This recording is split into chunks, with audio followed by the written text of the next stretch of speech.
Hi అండి అందరికీ. ఈరోజు గుమగుమలాడే గుత్తి వంకాయ కర్రీ చాలా టేస్టీగా అలాగే సింపుల్గా ఎలా చేయాలో తెలుసుకుందాం, వచ్చేయండి. ముందుగా స్టవ్ మీద ఒక కడాయి పెట్టుకుని ఒక కప్పు పల్లీలు, అలాగే ఒక స్పూన్ ధనియాలు, ఒక స్పూన్ జీలకర్ర, అలాగే 2-3 ఎండుమిర్చి ఇవన్నీ మనం దోరగా వేయించుకోవాలండి. స్లిమ్లో పెట్టే వేయించుకోవాలి. వీటిని పేస్ట్ చేసుకుని పక్కన పెట్టేసుకోండి. అలాగే మనం 2 ఉల్లిపాయలను కూడా మిక్సీ పట్టుకుని ఈ రెండింటి మిశ్రమాన్ని కూడా బాగా మిక్స్ చేసుకుని ఇందులో మనం ఒక స్పూన్ సాల్ట్, అలాగే ఒక పావు స్పూన్ పసుపు, మన టేస్ట్కి తగ్గట్టుగా ఒక స్పూన్ కానీ 1.5 స్పూన్ కానీ కారం మిక్స్ చేసుకుని ఈ మిశ్రమాన్ని మనం వంకాయలు 4 చీలికలుగా కట్ చేసుకుని వాటిలో ఈ మిశ్రమాన్ని చేర్చేసి ఒక కడాయి తీసుకుని, దీనికి ఆయిల్ అయితే చాలా ఎక్కువైనా పడుతుందండి. ఈ డైట్ చేసేవాళ్ళు ఇలాంటి రెసిపీస్ చేయకపోవడమే బెస్ట్.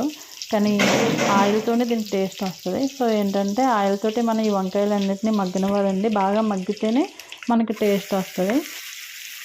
మనం గ్రైండ్ చేసుకున్న పేస్ట్ అంతా వంకాయల్లో ఒకేసారి అయితే యాడ్ చేయొద్దండి. వంకాయలను ఫస్ట్ నూనెలో మగ్గించిన తర్వాతే మనం మిగిలిన పేస్ట్ అంతా దానికి యాడ్ చేసుకుని కాసేపు మూత పెట్టి మగ్గనివ్వండి. వాటర్ పోసుకున్న తర్వాత మీరు కాసేపు ఉడికించిన తర్వాత మీరు లాస్ట్లో కొత్తిమీర వేసి దించేసుకోండి. కొత్తిమీర అయితే చాలా ఇంపార్టెంట్ అండి. నాకైతే ఏ కర్రీకైనా సరే కొత్తిమీర యాడ్ చేస్తే మనకి ఫ్లేవర్ వచ్చేస్తుంది.